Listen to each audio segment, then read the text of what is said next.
jump straight in. We'll jump straight into it. Joe Rogan doesn't have an intro. He doesn't have to start. Yeah. That's it. Jinji, amazing work with your single that was released very recently. Umdali. I think we start there. What's the name mean and how did you get there? Umdali essentially means the creator or all-encompassing creator. Yeah, that's what the name. That's what it means. And then how we kind of came about to that was that the song kind of existed as an instrumental for like a very long time. Then my collaborator Ovuyonke, he then took that instrumental and he kind of sang on top of it, and that kind of just became what the song is. And we just sang about Umdali. Yeah, Okokomkulu, which means it's a song about our ancestors and the people that came before us, and it's basically like a prayer to him to just pay homage to the people that came before us. Yeah, it's one of the most beautiful tracks I've listened to. Thank you. I think I told Omo definitely the favorite song this month by far. Like it's really fantastic. Can I tell you a story about how I actually made it? I don't know if you remember, but 2022 there was a day we were sitting in. There was a day I couldn't sleep at all because even on my phone I have it titled as I couldn't sleep because during that night I just couldn't sleep. So then I just started playing around in GarageBand.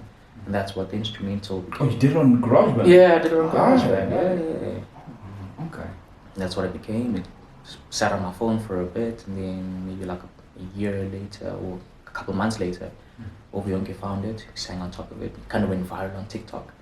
And yeah, we're here today.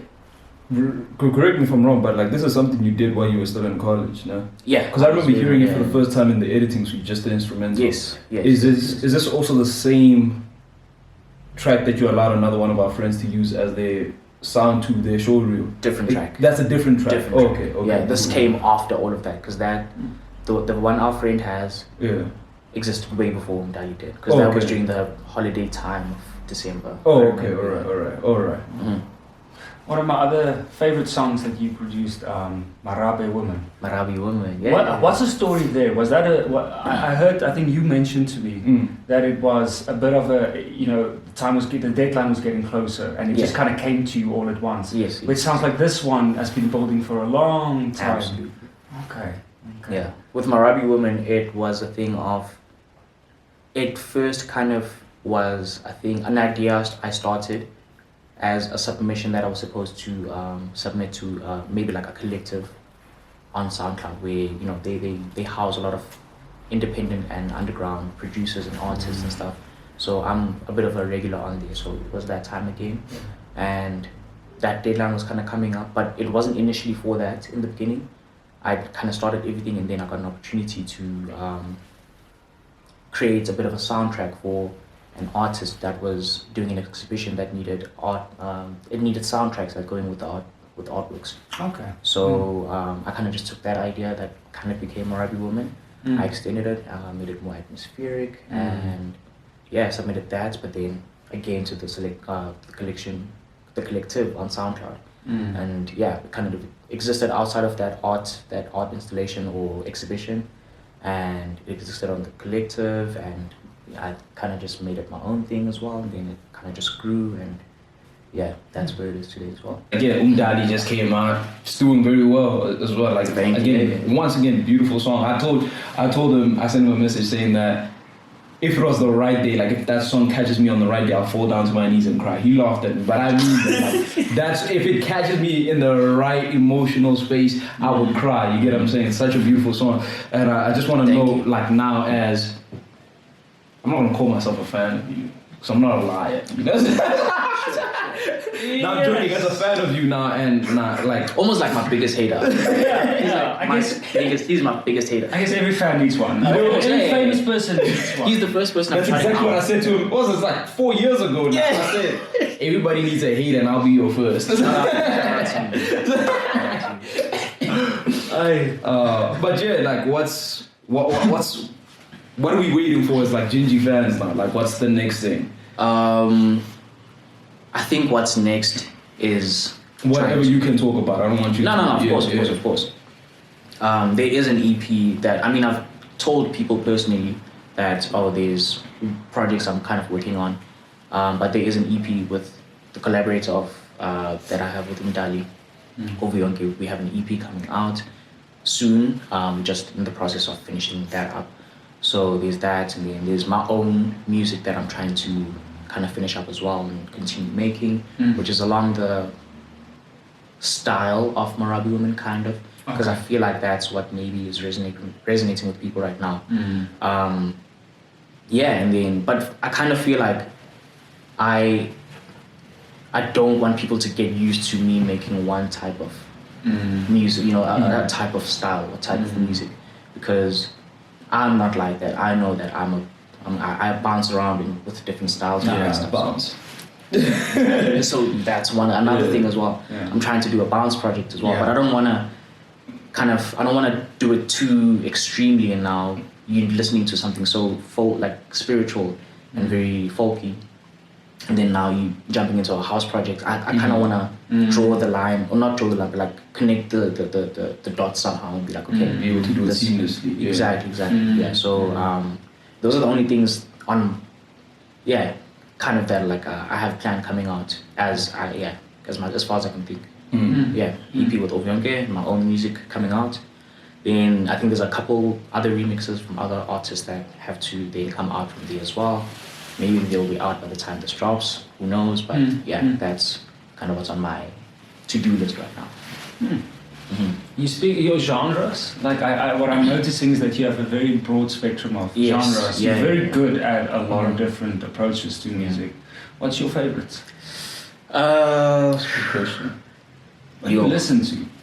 I listen to a lot, and I know a lot of people say, I listen to a lot of music, but I really do try and keep my ears excited for something else that I'm not used to listening to. But I really do enjoy listening to jazz. I really do enjoy listening to dance music, house, and baile funk, which is Brazilian funk, you know what I'm saying?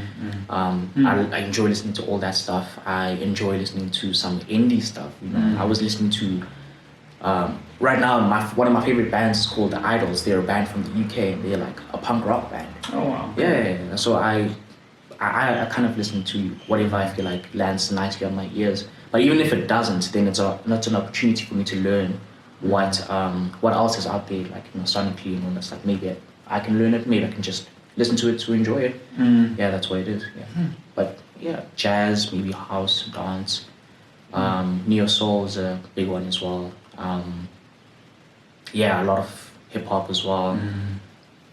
All over the place, man. All over the place. But I feel like I'm a bit of a chameleon when it comes to genres and music and what I like to listen to and what I like to make also as well, because I try to incorporate whatever I listen to, and I try to just to also flex the muscle to try and see, can I make this? And if I can, fantastic. Maybe it'll come in handy one day, maybe not. I have drum and bass songs that I have on my Soundcloud that I just wanted to experiment and tinker with the sound, and that's what it is. This is making me think of a question. Because I write, I wouldn't say a lot of poetry, but I do write poetry. You like it? And you write a lot of poetry. And I try to stay away from poets who I feel like write how I would like to write. For example, our roommate, Dumelo, he introduced me to a poet, Charles Bukowski. Are you aware of Charles Bukowski? Yes, actually. Yeah. He introduced me, I read 2 poems by Charles Bukowski, and I was like, oh, this is fire. But I can't go into reading too much of it because I realized that I like writing in his style, and I'm afraid of being too influenced by the way he writes. And next thing now, I'm just writing something that he would have written. You get what I'm saying? Yeah. I still want to keep my own identity. That's why I try to stay away from these things that I create. And I do the same thing with another industry, both in his film. I don't watch a lot of films that are in the style that I would like to create in. Because it feels like I'm just going to end up stealing from them, even if I don't notice that I'm stealing from them. You get what I'm saying? Yeah. Do you find the same thing in music? I think I have a different process, quite the opposite actually. I think because I like to take in all the influences I'm receiving. Maybe trying to replicate those, but then within trying to replicate those, I will then try to find my voice within them. You know what I'm saying? Same thing with the films. I like my Ari Asters and I like my Gaspar Noé's and all that stuff. I'll take all those inspirations and within all of that, I'll try and find my own voice within them. And same thing with the music as well. I love Kitchenada, I love J Dilla, I love D'Angelo, I love all those people. I'll take all those influences, try and remake stuff in that style, but then I'll be like, okay, I kind of know how to do it the way they did it.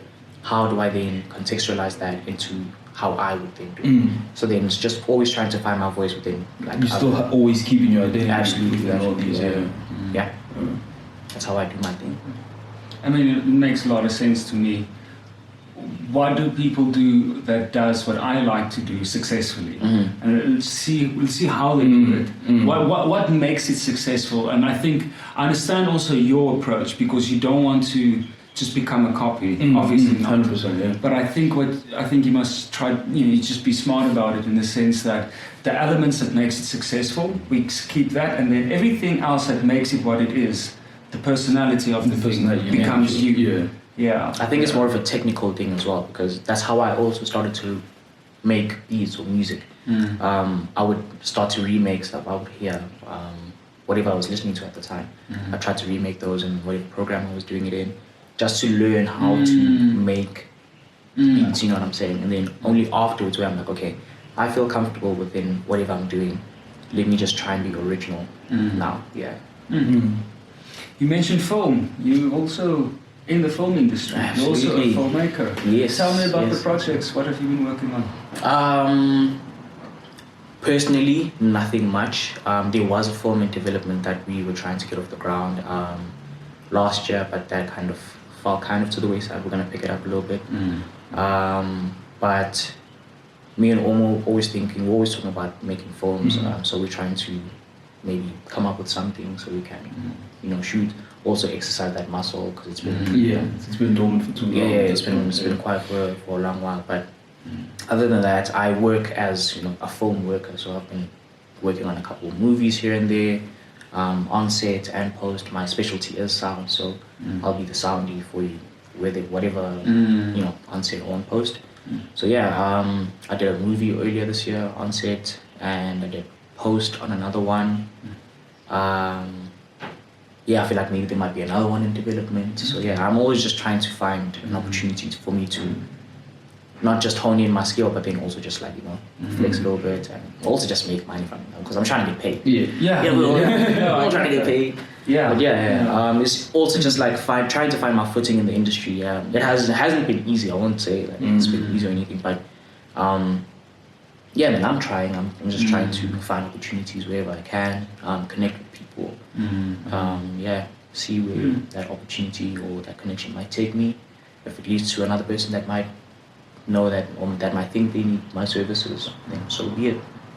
A lot of overlap. Is that normal in the South African film industry? Music and film going hand in hand. Yeah, because in my experience, I will say, some of the people that I then went on to collaborate with, I met at parties that maybe I was DJing at, or just in music-centered spaces. So there's a cinematographer that I worked with earlier this year. We had met previously on another the same friend we were talking about earlier. We met on her project, and we kind of connected then. We met a bunch of times outside at like some parties and all that stuff, and we'd always greet each other. It would always be a thing, and then finally this year we got to work on a project together. And there's a bit of an overlap there. At a festival, I want to say it's a festival / movie showcase or film showcase, that my film, or not my film, but our film, shout out, that our film Limp Bizkit, where it screened at, I met the curator of that festival at one of those spaces again, and we just began talking about film, and it kind of just slipped that, oh hey, I'm a filmmaker as well. One day it kind of just came up, hey, don't you have a film you want to show me? Sent him Limp Bizkit, and he liked it so much he wanted to screen it at the festival. And the first time around he was like, not enough people saw it, so we'll screen it again the next year, which was this year. And I think the reception to that has been kind of crazy. So there's always a bit of an overlap between maybe meeting people that are in a different medium at maybe like another space, there's always a bit of like, yeah. It's all art at the end of the It's day. all art at the end of the day, yeah. You might need something from me. Or it's not even the fact that maybe we're exchanging services. Maybe it's just an appreciation thing. I like the fact that you make clothes, you make very cool clothes. Maybe I know someone who's a fashion photographer or who just is an appreciator or is a writer, you know what I'm saying? Maybe it just happens like that. So everything kind of just intermingles. Like networking. Yeah, that's what absolutely. I think in any industry, it's so important to network. Networking is, it's very tough, but it's something I'm learning now to do. And like I said, it's tough. It's not easy, but I think I've landed like maybe an opportunity or two just by walking up to people and be like, hey, I do this. I don't know, like maybe I can help you out with something, or if you know someone, they're like, oh yeah, actually, I might. So yeah. So it's but the fact that you're willing to go up to people, sometimes you don't want to, Sometimes you realize, oh, this might be a thing, but am I really going to go up now? For sure, it's scary. Even when I do it right now, it's scary. I had to learn. I really did have to learn. I had to go in with the fact that maybe I might not be accepted, like for whatever I'm trying to like put myself out for. I know that I will be rejected for this, but if I don't try, then it's better than not, not doing anything at all. Yeah. I think that's kind of been my approach for whatever. Because even I'll try and like overlap it with the music stuff as well. When I was learning how to DJ, I would make mixes on virtual DJ or whatever, have set mix and all that stuff, and then I would just cold email a lot of collectives on SoundCloud that would host DJs and like let them post their mixes on there and all that stuff. And I would just cold email a bunch of them with my mixes and stuff. Some would accept, some not. But then I took it all in stride and I was like, okay, someone will hear it at some point. And I got into some pretty high profile pages before I'd even started DJing live. I already had like a mix out from a collective in Germany, like a collective in New York. And it all kind of it's just me just trying and reaching out and seeing if people say yes or no. In this case, some of them said yes, some of them not so much, but it is what it is.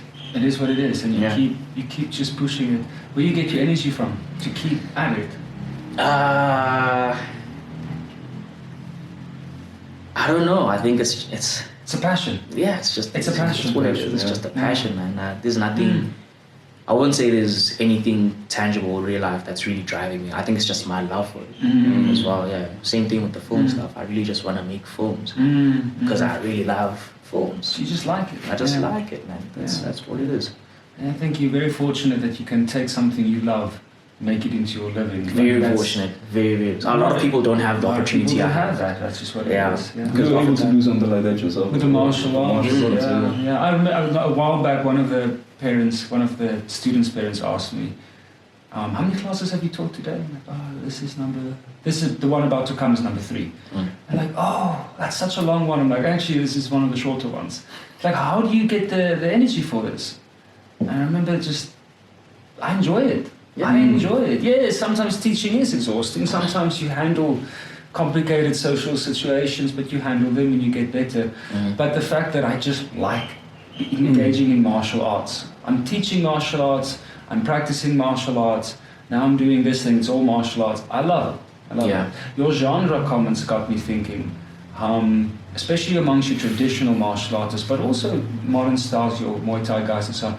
They love just finding out about other martial arts. Yeah. One of my favorite kinds of conversations is getting together with martial art friends like, have you heard about this thing? They call it pentak silat and it's from here and they do this and this is...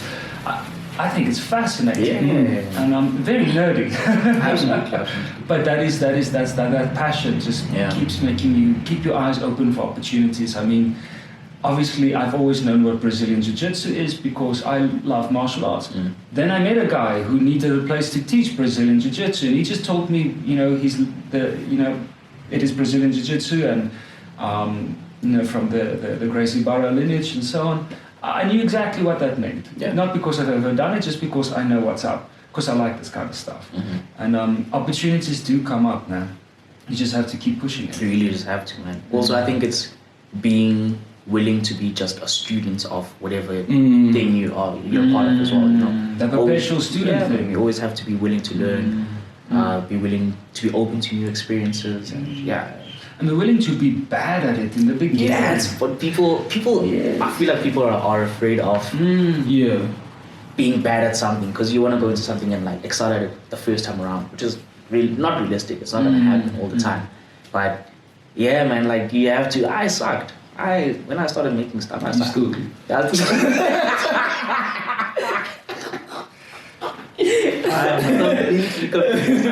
You make fun of my first short form all the time. Oh yeah. Nah. I have seen them biscuit. I have.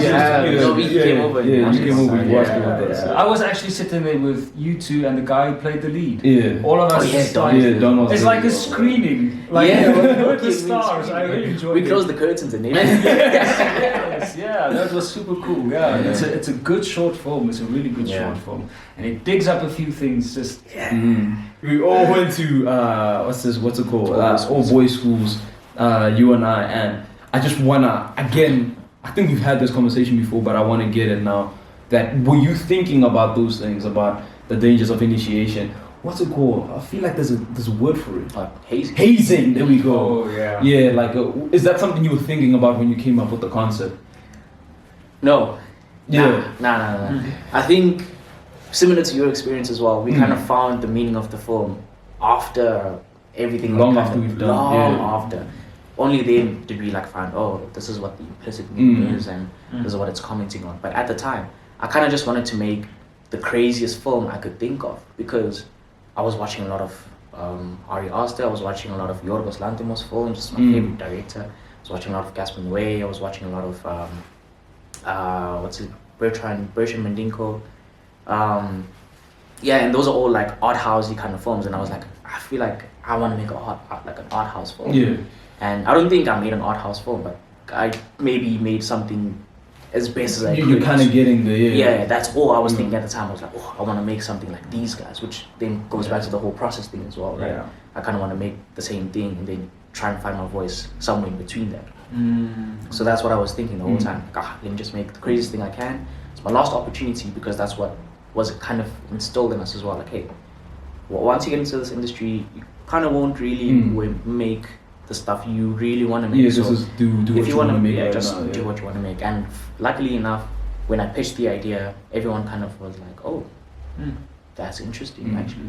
I remember you also turned down, because I wrote the script 3 different times. Yes. And the first 2 times you turned it down. You told me what you want for the premise of the movie, and immediately I took it and ran and I made it. Because I think my natural thing when I create, I want to be as surrealistic as possible. Yeah. And that's initially what I wanted to do. So I made it in this apocalyptic world where it's more of a ceremony and it's a worshipping thing and all that.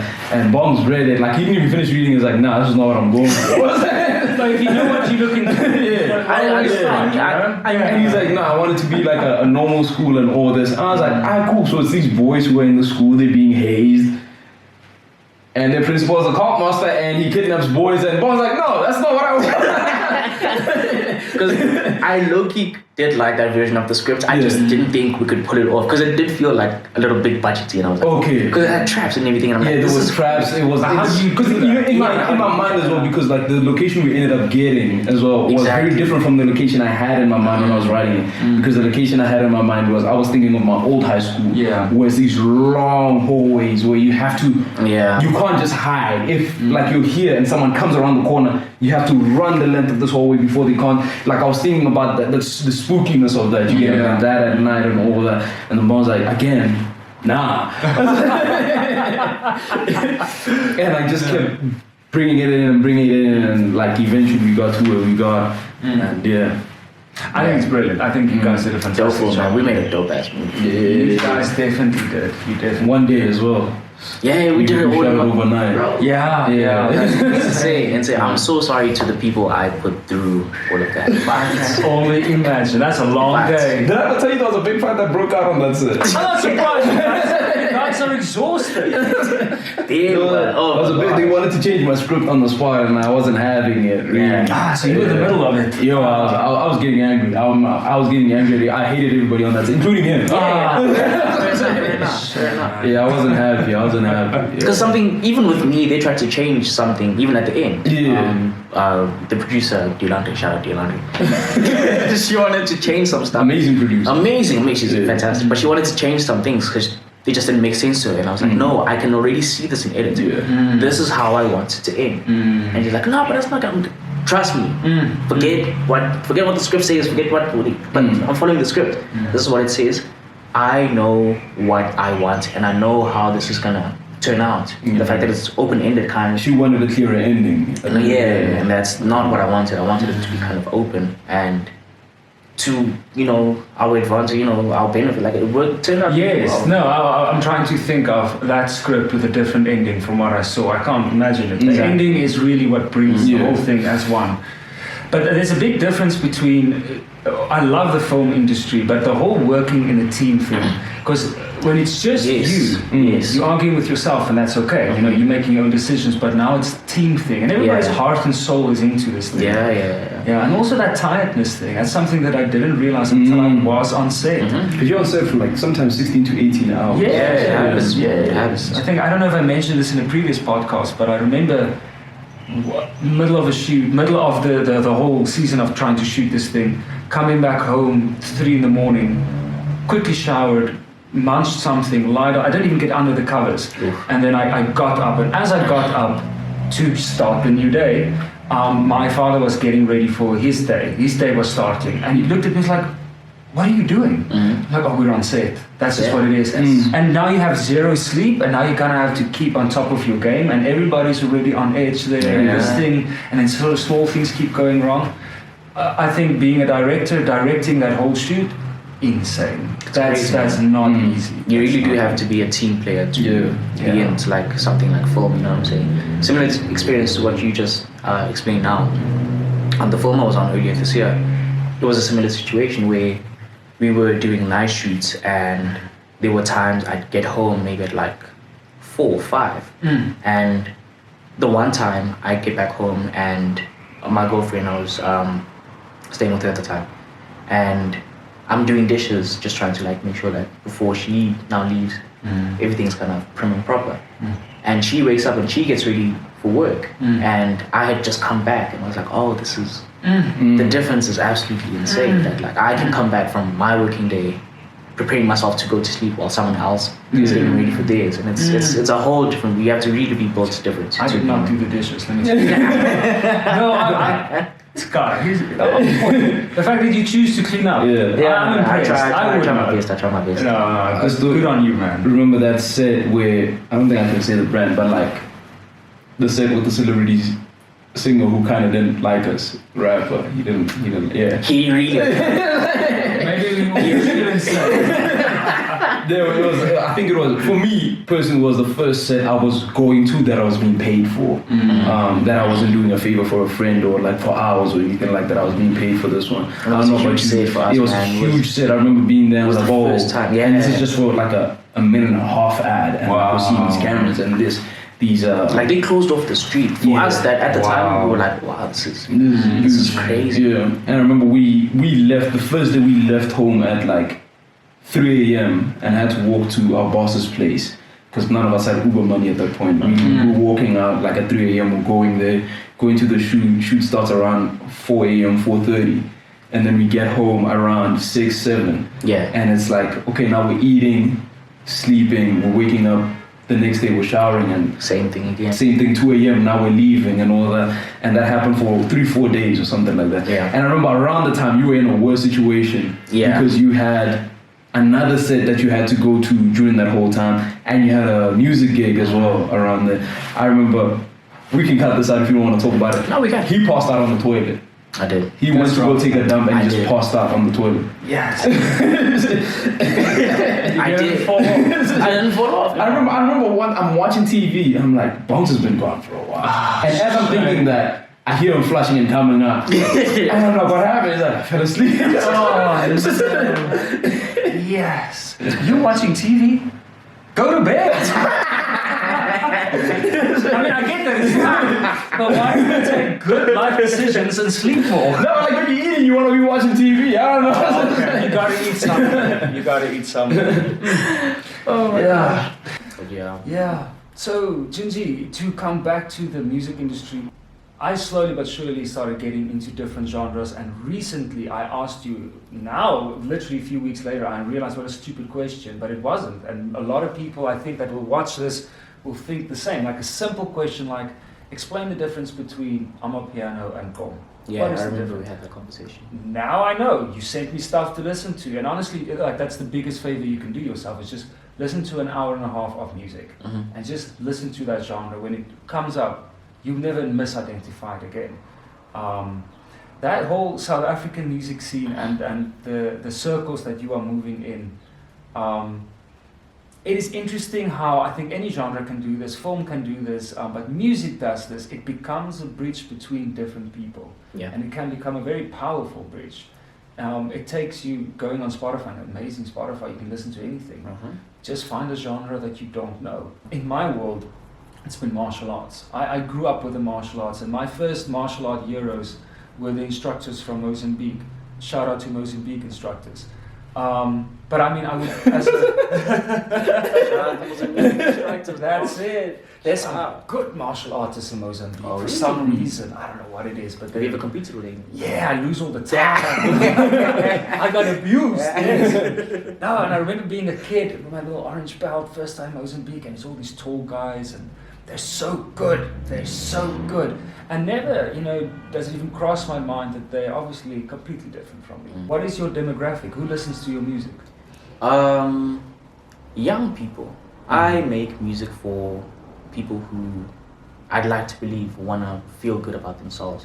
The dance music I make, I want to make music for people that want to dance, that just want to enjoy themselves. Then if I tap into different pockets, then it'll be something adjacent to that, similar to what Umdali is right now. You still kind of feel good about yourself. Now it's in a spiritual sense. You feel more connected to the song or the earth or to your ancestors or to your God, you know what I'm saying? So I try to make music for people to, just feel good and have a good time. A good listening experience will then translate into you feeling good in general. Yeah. That's who I try to make music for. I don't know if there's a specific age demographic for that or a racial demographic for that. But yeah, whoever, I think the fact that you don't have a racial demographic is exactly why it does what it does. It is just what it is. If you enjoy the music, does it matter where it's from, who it's by? Absolutely. If you're into it, yeah. I think all of us South Africans, we don't have much of the luxury of staying out of these things. We will engage in these things because we have healing to do. I remember I was having a conversation with Omo the other day. I was talking about crossover hits, and by crossover I mean music or songs that have now crossed over into every single racial or age demographic. Oh yeah, I do. This conversation, And I was just asking him, what do you think was like the last one we had? And the one at the top of my mind was Pluto by Beatenberg, because I remember that was like, it was really popular with literally everyone. You heard it on the radio, on every single, you had, even if it was a Tswana radio station, it was a Venda radio station, a Zulu radio station, an Afrikaans or 5FM, whatever, you would hear Pluto on the radio, and that really just resonated with everyone, I feel. So I was just asking him, and it's just something that's, music just has the ability to just reach people, no matter, whatever, no matter the race, the age, or whatever you are, you know what I'm saying? It just has that ability. And I think if we just try and make it in its purest form, just make the art that you make at its best. It will resonate with someone, and it doesn't even have to be the people that you intended it reach. You know what I'm saying? So yeah. And I think the natural approach to it can't be a forced thing. Never. Don't force human behavior. Let it naturally do its thing. My goal is always to just, if one person can resonate with this, I've won. If literally just one person is like, oh wow, I felt something listening to this, I'm cool, I've done my job. Yeah. Makes a lot of sense. Yeah. Did we ask him what's next? Yeah, we did. We did ask him. I just want to derail this conversation for a while. Go ahead. Go came into my mind. It's nothing serious, but like kind of serious, and it's it's a hard take. No, it's not even a hard take. White people. Oh, we got it. I was saying, white people, especially on social media, should at least consult one or two black people before they use Sister Bettina as their background music. Yeah. There's a time and a place for that song. Yeah, There's a time and I feel like some people just I've seen people talking about the weather and Sister Bettina's playing in the background. It's just like, oh, it's cold today. It is like, oh, what are we doing? But what if they just dig the song? Or don't you? You can't just dig the song. Just play the national anthem everywhere then. You get what I'm saying? Fair enough. Am I tripping? I don't like that song, low key. It's not about liking the song, it's about what the song means for the country. Yeah. Exactly. You get what I'm saying? It's about like, whether you think it's a good song or not, if you are somewhere and that song comes on, it's a command. It's like, this is how you're supposed to be feeling. Yeah. If you're down and out, stand up and dance. You get what I'm saying? Like whether you think the song is good or not, it's just like, it's that. But there's a time and place. There's a time and place, is what I'm saying. I hear you. I've seen people just use it in like shorts and like TikToks and whatever. I'm like, no. Yeah. No. This is what. Nah, No, finish your thought. Finish your thought. this is what they did to Mendoza.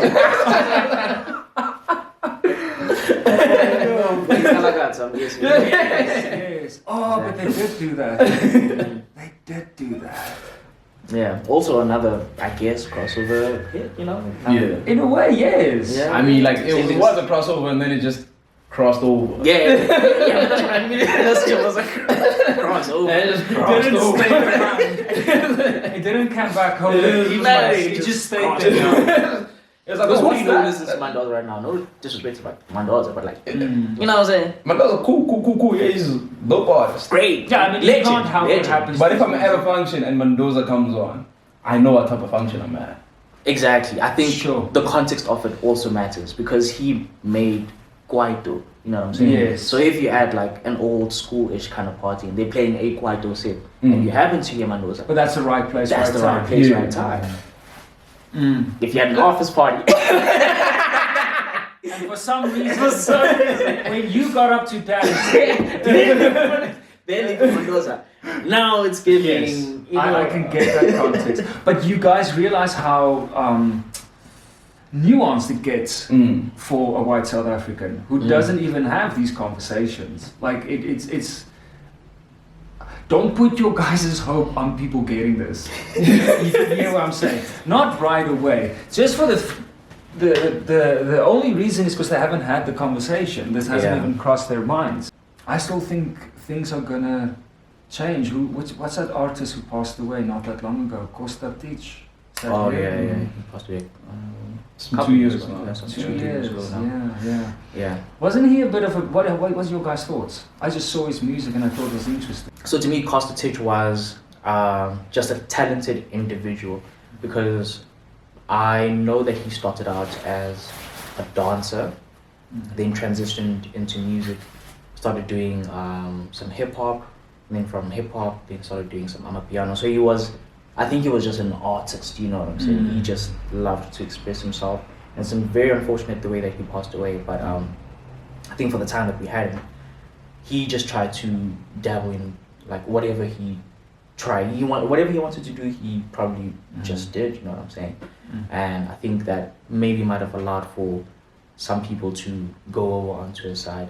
And I think it helps the fact that maybe it helped in his favor that he was white, so then maybe might have gained some white supporters, but also just like being within a quote unquote black genre. There are some there's maybe like a bit of a controversial thing going on there, being a white person in a black genre, but it seemed that he was pretty much accepted.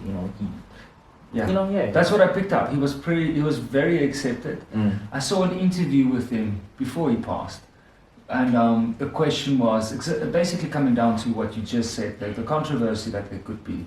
And the person who did the interview with him said, the thing is that you live the culture, like 100%. It's not an act. Yeah, I always implore people to expand their musical palettes. I do this thing on my Twitter every day where I just post a link to whatever I am listening to at the time, but then maybe something else I think is interesting that maybe some other people might find interesting as well.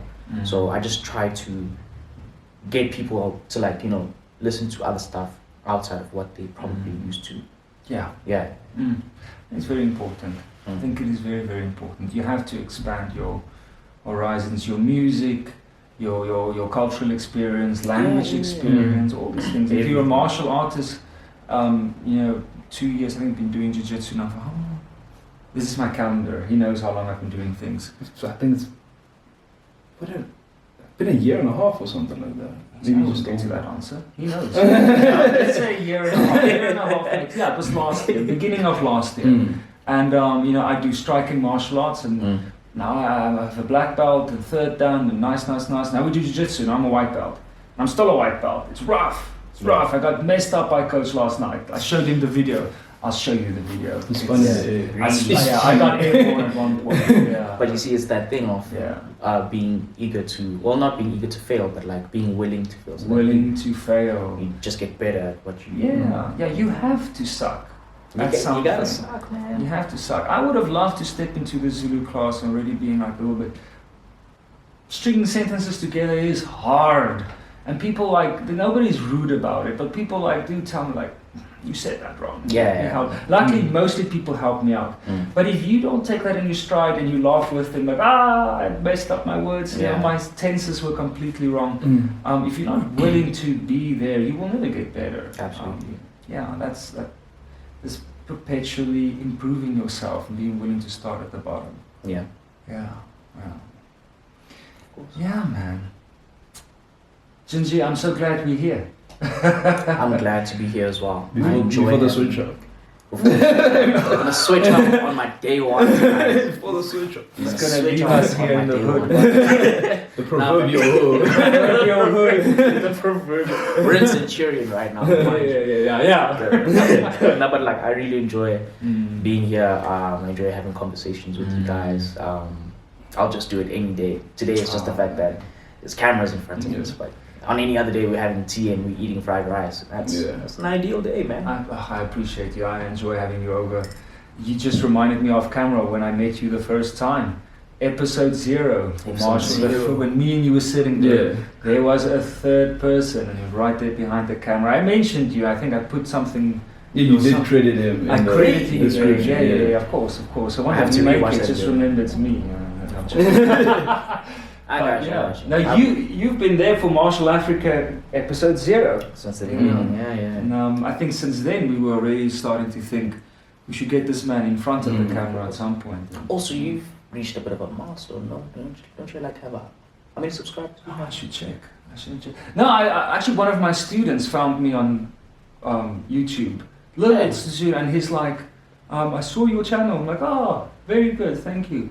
And then he told me how many subscribers I have. I'm like, who are these people? So I mean, I guess we should shout them out.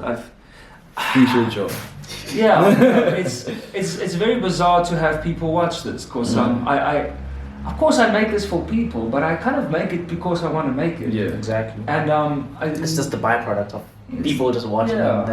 I think it's always crazy when it gets to that 100 subscribers or 100 views or whatever it may be. I always come back to that. I don't know 100 people. Yeah. I don't know these people. Because when you have your own YouTube channel, you can see who your subscribers are. Yes. You can see their profiles, and I'm scrolling through. I'm like, here's my mom. Thanks, mom. Here's both brothers. Thanks, guys. Here's Bongs. I saw you. But then there's all these other people, and I'm like, guys, really? That makes me very excited. That makes me very excited. I'm glad people are finding something from this, and I think people will find a lot from this. We're going into not a new direction, we're adding a direction, and it's art in South Africa and what makes us great. Yeah. And when I listen to your music, I feel proud to be a South African, and I feel like we're a great people. Best country in the world, country. Like South Africa's like the best country. 100%. No DNA. Just RSA. Just RSA. Best country. Like I don't think. It's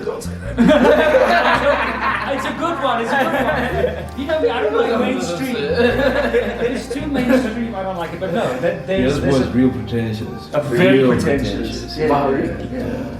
He doesn't like WWE. That's how pretentious. Oh. Let's start videos. That's it. No, I saw. I wasn't in the thing is, we didn't have TV, and then I saw WWE after I started training already. I look at these guys, I'm like,